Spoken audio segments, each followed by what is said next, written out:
ಎಲ್ಲರಿಗೂ ನಮಸ್ಕಾರ. Education master YouTube ಚಾನಲ್ಗೆ ನಿಮಗೆಲ್ಲರಿಗೂ ಸ್ವಾಗತ. ಅದೇ ರೀತಿ ಇವತ್ತೇನು ಪೊಲಿಟಿಕಲ್ ಸೈನ್ಸ್ DSL 11 ನೋಡೋಣ.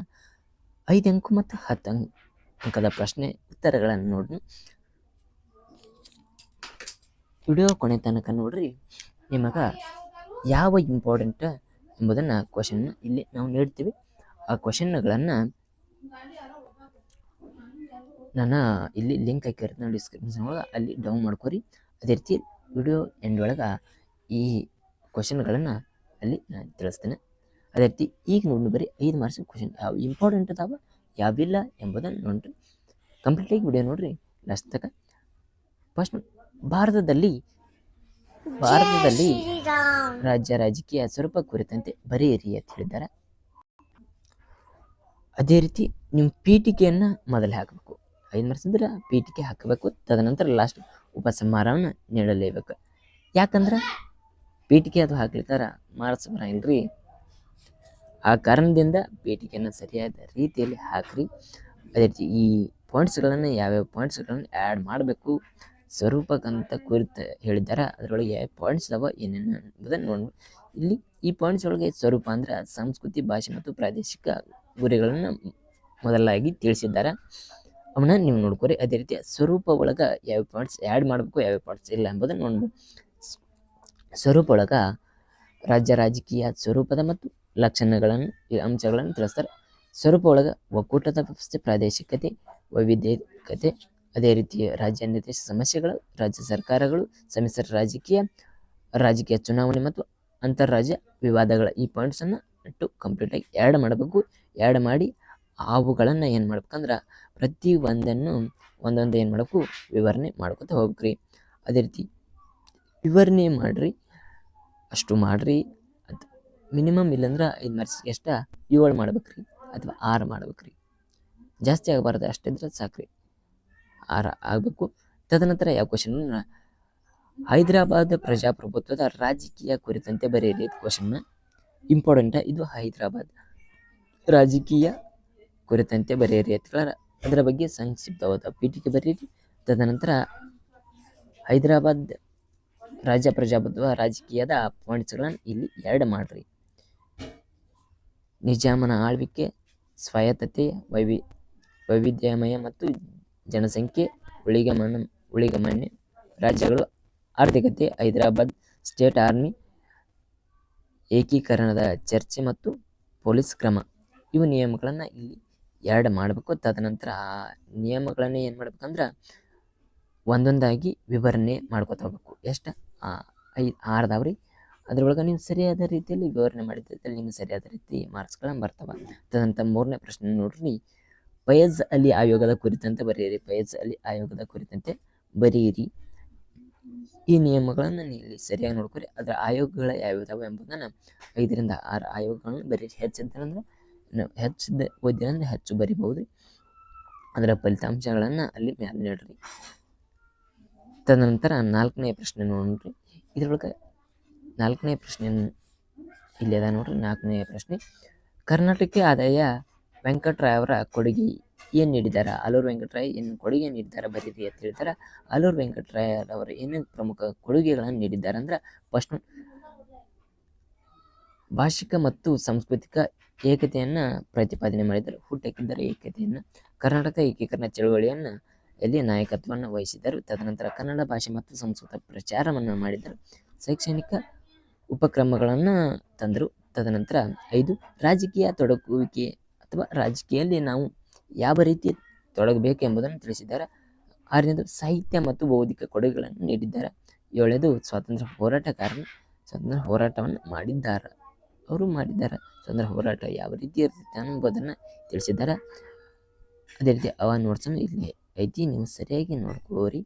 ತದನಂತರ ಯಾವ್ದು ನೋಡ್ರಿ ಅಂದ್ರೆ 5ನೇ ಪ್ರಶ್ನೆ, ಕರ್ನಾಟಕಕ್ಕೆ ಸಿದ್ದಪ್ಪ ಕಂಬಳಿಯವರವರ ಕೊಡುಗೆಯನ್ನು ನೀಡ್ರಿ. ಅವರು ಯಾವ ಕೊಡುಗೆಯನ್ನು ನೀಡಿದ್ದಾರೆ ಎಂಬುದನ್ನು ನೋಡ್ರಿ.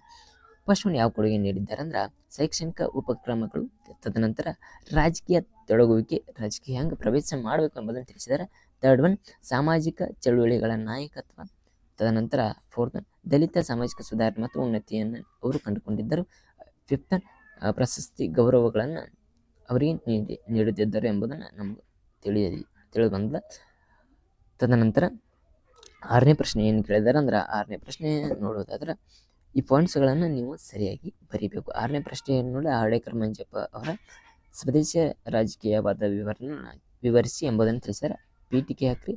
ಅವರ ಕರ್ನಾಟಕ ಗಾಂಧಿ ಅಂತ ಕರಿತೀರಾ ಎಂಬುದನ್ನು ಇಲ್ಲಿ ನೋಡ್ಬೋದು.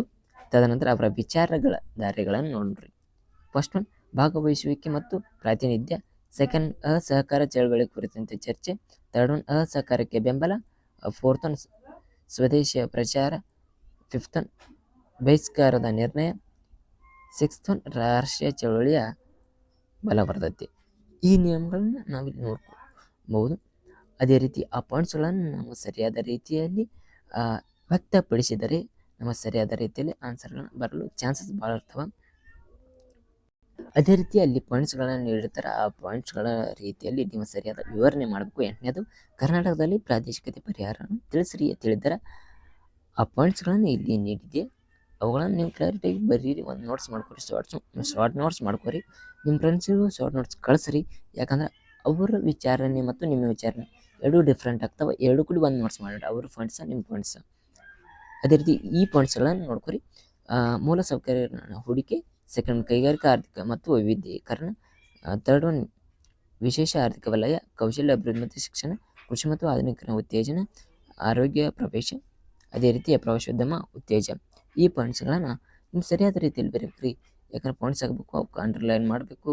ನಮ್ಮ ಹುಡುಗರು ಹೆಂಗೆ ಮಾಡ್ತಾವೆ ಅಂದ್ರೆ ಅಂಡರ್ಲೈನ್ ಮಾಡಲ್ಲ, ಹಂಗೆ ಬರ್ತಾವೆ. ಅದರ ಮಾರ್ಕ್ಸ್ ಕಮ್ಮಿ.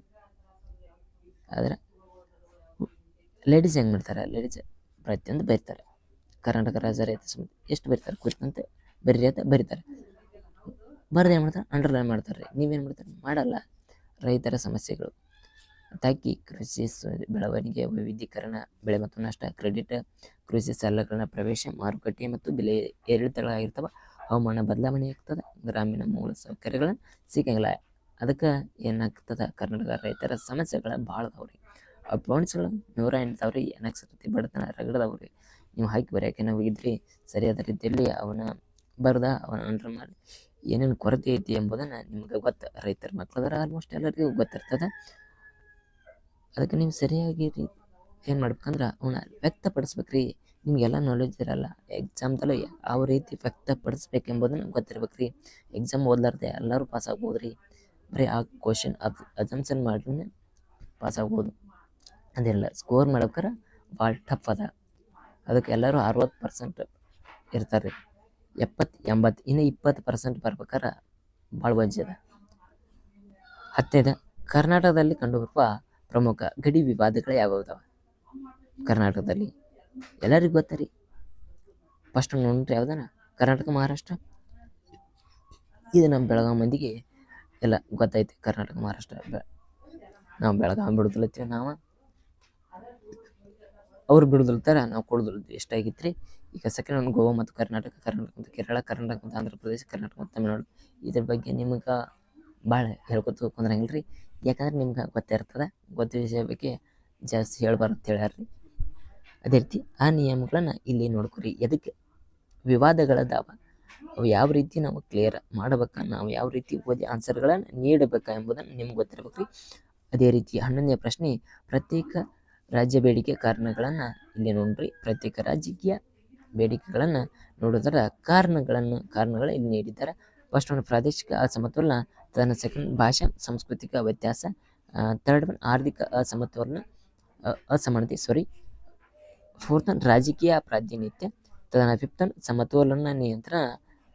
ಸಿಕ್ಸ್ತ್ ಒನ್ ಐತಿಹಾಸಿಕ ಅಂಶಗಳನ್ನು ಇರ್ತಾವೆ. ಇವನ್ನ ಏನು ಮಾಡ್ಬೇಕು? ನೀವು ಸರಿಯಾಗಿ ಓದ್ಕೊಂಡು ಆ ಪಾಯಿಂಟ್ಸ್ಗಳನ್ನು ಕರೆಕ್ಟ್ ಉತ್ತರಗಳನ್ನು ಸರಿಯಾದ ರೀತಿಯಲ್ಲಿ ಬರೀರಿ. ನೋಡ್ಕೊರಿ. ಇಲ್ಲಿ ಪಾಯಿಂಟ್ಸ್ಗಳನ್ನು ಸರಿಯಾಗಿ ಓದ್ಕೊರಿ, ಬರೀರಿ. ನೀವು ಒಂದ್ಸಲ ಹೋದ್ರೆ ಅದು ಎಂದು ಹಾಳಂಗಿಲ್ಲ. ನೀವು ಏನು ತಪ್ಪು ಮಾಡ್ತೀರಿ? ಪೀಟಿಗೆ ಹಾಕ್ತೀರಿ, ಪಾಯಿಂಟ್ಸನ್ನು ವಿವರ ಮಾಡ್ತೀರಿ, ಲಾಸ್ಟಿಗೆ ವಾಪಸ್ ಬರಂಗಿಲ್ಲ. ಎಲ್ಲರೂ ಮಾಡೋದು ತಪ್ಪಿದ. ಅದನ್ನು ಯಾರು ಮಾಡಬೇಡ್ರಿ. ನೀವೇನು 2 ಪಾಯಿಂಟ್ಸ್ ಕಂಬರ್ರಿ, ಆದರೆ ವಾಪಸ್ ಹಾಕ್ರಿ. ಕಿತ್ತೂರು ಮತ್ತು ಕಲ್ಯಾಣ ಕರ್ನಾಟಕ ಅಭಿವೃದ್ಧಿಯ ಸವಾಲುಗಳು ಯಾವ್ಯಾವಿದ್ದರಿ ಎಂಬುದನ್ನು ಬರೀರಿ ಎತ್ತು ಕೇಳಿದ್ರೆ ಅವರ ಪ್ರಮುಖ ಸವಾಲುಗಳನ್ನು ಇಲ್ಲಿ ನೀಡಬಹುದು. ಏನು ಕೊರತೆಗಳದಾವ? ಮೂಲಭೂತ ಸೌಕರ್ಯ ಕೊರತೆ ಇತ್ತಂದ್ರೆ ಅವರಿಗೆ. ತದನಂತರ ಸೆಕೆಂಡ್ ಒಂದು ಕೃಷಿ ಆಧಾರಿತ ಆರ್ಥಿಕತೆ ಇತ್ತು, ಉದ್ಯೋಗ ಅವಕಾಶಗಳಿದ್ದು, ಶಿಕ್ಷಣ ಮತ್ತು ಆರೋಗ್ಯಗಳ ಕೊರತೆ ಇರ್ತದೆ. ಸಾಂಸ್ಕೃತಿಕ ಭಾಷೆ ವೈವಿಧ್ಯತೆ, ಮೂಲಸೌಕರ್ಯಗಳ ಅಭಿವೃದ್ಧಿ, ಆಡಳಿತಾತ್ಮಕ ಸಮಸ್ಯೆಗಳು ಕಂಡು ಬರ್ತಾವೆ. ಇವನು ಹೊಳ್ಳಿ ಹೇಳ್ರಿ ಮತ್ತು ನೀವು ಏನು ಹೇಳತ್ತಾರ ಅವ್ರ ಹೊಳ್ಳಿ ಅನಿಸ್ತದ. 10ನೇ ಪ್ರಶ್ನೆ ನೋಡಿ, 10 ಮಾರ್ಕ್ಸಿನ ಕ್ವಶನ್ ಏನು ಸ್ಟಾರ್ಟ್ ರೀ. 10 ಮಾರ್ಕ್ಸ್ ಕ್ವಶನ್ ಇನ್ನು 5 ಮಾರ್ಕ್ಸಿನ ಅದ್ರಿ 10 ಮಾರ್ಕ್ಸಿನ ಕ್ವಶನ್. ಇಲ್ಲಿ ನಮ್ಮ ಹುಡುಗರ 10 ಮಾರ್ಕ್ಸಿನ ಕ್ವಶನ್ ಭಾಳ ಟಚ್ ಮಾಡಂಗಿಲ್ಲ ರೀ. ಯಾಕಂದ್ರೆ 3 ಕ್ವಶನ್ ಓದಿರಂದ್ರೆ 2 ಕ್ವಶನ್ ಬರ್ತಾರೆ. 3 ಕ್ವಶನ್ ಓದಿದ್ರೆ 2 ಕ್ವಶನ್ ಬರ್ತಾರೆ ರೀ. ಯಾಕಂದ್ರೆ ಅವನು ಏನು ಬರ್ತಾರೆ ಅವ್ರಿಗೆ ಓದ್ರಿ. ಅದೇ ರೀತಿ ಏನು ಮಾಡಬೇಕು ಅಂದ್ರೆ ನಿಮ್ಗೆ ಟೈಮ್ ಸಾಲುತ್ತಿಲ್ಲ ಅನ್ನೋದಾದ್ರೆ ಏನು ಮಾಡಬೇಕು, 10 ಮಾರ್ಕ್ಸಿನ ಮೊದಲೇ ಬರೀಬೇಕು. ಅಂದ್ರೆ 5 ಮಾರ್ಕ್ಸಿನ ಆಮೇಲೆ ಬರೀಬೇಕು, 15 ಮಾರ್ಕ್ಸಿನ ಆಮೇಲೆ ಬರೀಬೇಕು. ಅದೇ ರೀತಿ ಭಾರತದಲ್ಲಿ ರಾಜ್ಯ ರಾಜಕೀಯ ಮಹತ್ವ ಮತ್ತು ವ್ಯಾಪ್ತಿ ಸ್ವರೂಪ. ಈ ಕ್ವಶನ್ ಅಂದ್ರೆ ಫಿಕ್ಸ್ ಇರ್ತದ. ನೀವೇನು ಮಾಡ್ಬೇಕು, ಚಲೋ ತಂಗ ಓದ್ಬೇಕು, ಚಲೋ ತಂಗ ಎಕ್ಸಾಮ್ ಬರೀಬೇಕು. ಫಿಕ್ಸ್ ಕ್ವಶನ್ ಇರ್ತಾವ್ರಲ್ಲ. ರಾಜಕೀಯ ಮಹತ್ವ ಅಂಶಗಳನ್ನು ನೋಡ್ಬರ್ರಿ. ತಳಮಟ್ಟದ ಆಡಳಿತ, ಪ್ರಾದೇಶಿಕ ಪ್ರಾಧಾನ್ಯತೆ, 3rd ಒನ್ ಅಧಿಕಾರದ ವಿಕೇಂದ್ರೀಕರಣ, 4th ಒನ್ ಪ್ರಾದೇಶಿಕ ಆರ್ಥಿಕ ಅಭಿವೃದ್ಧಿ, 5th ಒನ್ ಸಮಾಜ ಕಲ್ಯಾಣ ಒಳಗೊಳ್ಳುವಿಕೆ, 6th ಒನ್ ಪರಿಣಾಮಕಾರಿ ಸಂಪನ್ಮೂಲಗಳ ಹಂಚಿಕೆ, 7th ಒನ್ ಕಾನೂನು ಮತ್ತು ಸುವ್ಯವಸ್ಥೆ, 8th ಒನ್ ರಾಜಕೀಯ ನಿರ್ದಿಷ್ಟ ಸಮಸ್ಯೆಗಳು. ಅದೇ ರೀತಿ 9 ಸಾಂಸ್ಕೃತಿಕ ಮತ್ತು ಸಾಮಾಜಿಕ ವೈವಿಧ್ಯತೆಗಳನ್ನು ನೋಡ್ಬೋದು. ಇನ್ನು ಸರಿಯಾದ ನೀವೇನು ಮಾಡಬೇಕು, ಪಾಯಿಂಟ್ಸ್ ಹಾಕಿ ಸರಿಯಾದ ರೀತಿಯಲ್ಲಿ ಚಲೋ ತಂಗಷ್ಟೇ ಒಂದಾದ್ಮೇಲೆ ಏನು ಮಾಡ್ಬೇಕಂದ್ರೆ ಅವುಗಳನ್ನು ಬರಿಬೇಕು. ನೀವು ಬರಿತೀರಿ, ಯಾಕಂದರೆ ಎಕ್ಸಾಮ್ ಐತಿ, ಸರಿಯಾಗಿ ಓದ್ಬೇಕು ಅನ್ನೋದು ಎಲ್ಲರಿಗೂ ಇರ್ತದಲ್ಲ. ಅದೇ ರೀತಿ 2ನೇ ಕ್ವಶನ್ ನೋಡೋಣ. ಕರ್ನಾಟಕದ ಏಕೀಕರಣ ಚಳವಳಿ ಮತ್ತು ಕಾರಣದ ಅಂಶಗಳನ್ನು ವಿವರಿಸಿ ಎತ್ಕಾರ. ಇದರೊಳಗೆ ಏನು ನೋಡೋಣ, ಕರ್ನಾಟಕ ಏಕೀಕರಣ ಚಳವಳಿಯ ಕಾರಣಗಳನ್ನು ನೋಡೋಣ್ರಿ. ಡೆಪ್ಯೂಟಿ ಚೆನ್ನಬಸಪ್ಪನ ಪಾತ್ರ, ಕರ್ನಾಟಕದ ವಿದ್ವಾಂಸ ಮತ್ತು ಸಂಘದ ಪಾತ್ರ, ಅದೇ ರೀತಿ ಆಲೂರು ವೆಂಕಟರಾಯ ಪಾತ್ರ, ಕರ್ನಾಟಕ ಸಾಹಿತ್ಯ ಪರಿಷತ್ತು, ಕರ್ನಾಟಕ ಸಭಾ, ಕರ್ನಾಟಕದ ಏಕೀಕರಣ ಸಭಾ ಮತ್ತು 7 ಸಂಘ ಸಂಸ್ಥೆಗಳ ಪಾತ್ರ ಯಾವ ರೀತಿ ಐತಿ. 8ನೇದು ಸಾಹಿತ್ಯದ ಪಾತ್ರ, ನೆಹರು ಸಮಿತಿ. ಈ ನಿಯಮಗಳನ್ನು ಇಲ್ಲಿ ಎರಡು ಮಾಡಿ ಅವರ ಪಾತ್ರ ಏನಿಂದವೆಂಬುದನ್ನು ನೀವು ಬರೀರಿ.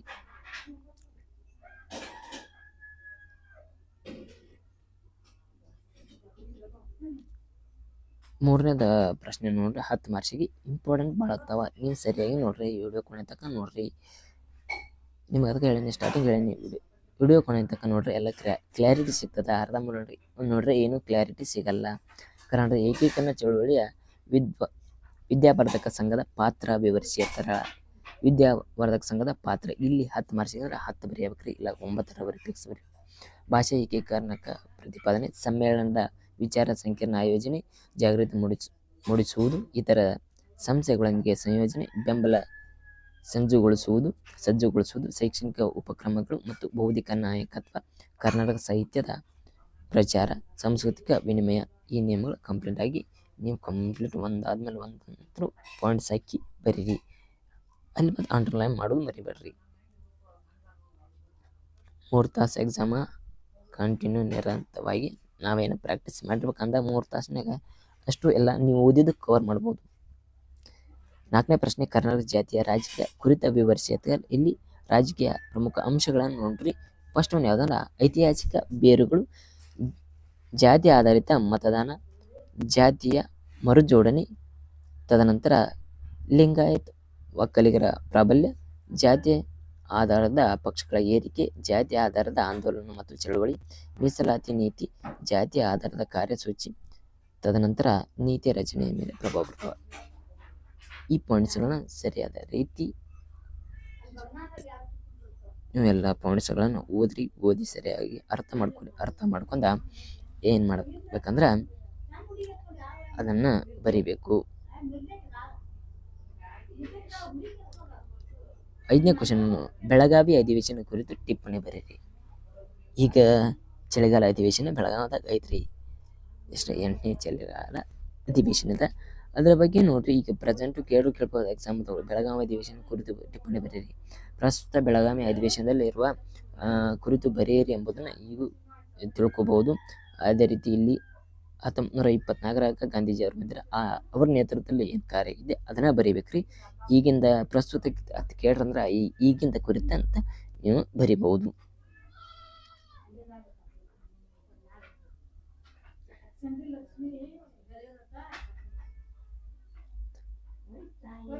ತದನಂತರ ಡಾಕ್ಟರ್ ನಂಜುಂಡವರ್ದಿಯ ಬಗ್ಗೆ ಸರಿಯಾಗಿ ಬರೆಯಿರಿ ಎಂಬುದನ್ನು ತಿಳಿಸ್ಯಾರ. ನೀವು ನೋಡ್ಕೊರಿ ನಂಜುಂಡಸ್ವಾಮಿ ಅವರ ವರದಿ ಅವರ ಶಿಫಾರಸುಗಳನ್ನ ಕಂಡು ಬರ್ತಾವ. ಇಲ್ಲ ನೋಡ ಅವರ ವರದಿಯ ಶಿಫಾರಸುಗಳದವ ಮತ್ತು ಅವರು ಏನೇನು ಮಾಡ್ಯಾರ ಎಂಬುದನ್ನು ಇಲ್ಲಿ ನೀವು ನೋಡ್ಕೊರಿ. ಅದೇ ರೀತಿ ಆ ಶಿಫಾರಸ ವಿಚಾರಣೆಗಳನ್ನು ನೀವು ಸರಿಯಾದ ರೀತಿಯಲ್ಲಿ ಬರ್ತಿದ್ದಾರೆ ಸರಿಯಾದ ರೀತಿಯಲ್ಲಿ ಮಾರ್ಕ್ಸ್ಗಳು ನಿಮ್ಗೆ ಸಿಗ್ತಾವ. ಇಲ್ಲಿ ನೋಡ್ರಿ ಪಾಟ್ನ ಸ್ಕ್ರೀನ್ಶಾಟ್ ಹೊಡ್ಕೊರಿ, ಪಾಟ್ನ ಇಲ್ಲಕ ನೋಟ್ಸರ್ ಮಾಡ್ಕೊರಿ, ವಿಡಿಯೋ ಬಂದ್ ಮಾಡಿ ಹುಡ್ಕೊಂಡು ಬರೀರಿ. ಅಸಮಾನತೆಯನ್ನು ಗುರುತಿಸುವುದು, ವಿಶೇಷ ಅಭಿವೃದ್ಧಿ ಕಾರ್ಯಗಳು, ಮೂಲಭೂತ ಸೌಕರ್ಯ, ಹೂಡಿಕೆ ಉತ್ತೇಜ, ಮಾನವ ಅಭಿವೃದ್ಧಿ, ಸಂಸ್ಕೃತಿ ಬದಲಾವಣೆ.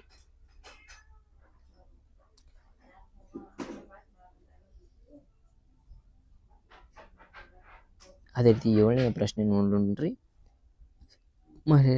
ಕರ್ನಾಟಕದ ಮಹಿಳಾ ರಾಜಕೀಯ ಭಾಗವಹಿಸುವಿಕೆ ಹಾಗೂ ಪ್ರಾತಿನಿಧ್ಯ ಹೆಚ್ಚಿಸಲು ಯಾವ ಕ್ರಮಗಳನ್ನು ಸಾಧಿಸಬೇಕು?